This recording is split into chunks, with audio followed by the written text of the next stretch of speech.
All right, thank you, Mr. Ferris. Members of council and my fellow Roanokers, I concur in the calling of this meeting today. Since the Russian airline bombing, terrorist attacks in Paris, and threats against our nation's capital, I've been very concerned, as all Americans, about the safety of our country.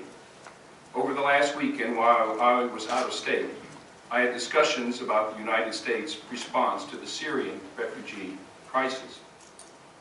Many people whom I talked with did not agree with my stance, as I think that this humanitarian crisis must be best dealt with in a way that protects the safety of Americans here at home. I issued a personal political view in a statement on the mayor's office stationery on November 18, 2015, indicating that although Roanoke is a welcoming city and America is the melting pot of the world, I've become very concerned in regards to the relocation of the Syrian refugees and the safety of Americans. My position on this issue, expressed in that statement, remains the same today. The statement further made reference to President Roosevelt and the sequestration in the 1940s of Japanese foreign nationals. I anticipated that the statement might receive some coverage in the Roanoke Valley, but I did not in any way anticipate that it would trend internationally over the internet. As the mayor of Roanoke, to you, our city, to each member of this council, and all my friends and supporters who have held me in the highest esteem, I want to say today that I apologize to all those offended by my remarks. No one else is to be blamed but me. I understand full well my responsibility and obligation to rectify the damage that my statement has done to the good image of our city and the reputation of this council, our citizens, and the Roanoke Valley.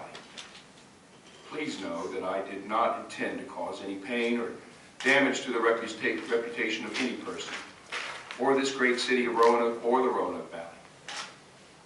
I want you to believe this because I've been very fortunate to have served over the last several decades as mayor of the only 6-time All-America city in our country.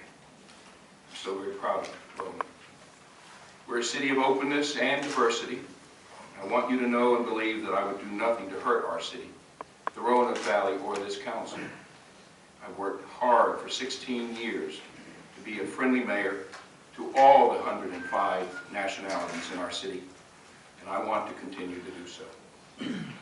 In particular, I apologize to Americans of Japanese descent for the unwise and inappropriate comparison between the internment of Americans of Japanese descent during World War II and the current refugee crisis. Any such comparison was a mistake. I apologize for this mistake. It's just not in my heart to be racist or bigoted. My statement was intended to be respectful. It was intended to be respectful, measured and moderate in tone and substance, but it fell short, obviously. People here in Roanoke know that this is how I try to handle things, but I didn't do well this time. I know there have been calls for me to resign over this incident. I know council members have received those calls as well. I hope and pray that you, my fellow council members, and the Roanoke community will accept my genuine and heartfelt apology. I know full well that I've caused, however unintentional, these consequences. And I hope and pray that I may join with you in rectifying the mistake. This is important to my reputation as well as to your reputation, but most importantly to the reputation of our beloved Roanoke. From here on, I'm going to work hard to unite our council, bring unity to our community, and move Roanoke forward once again.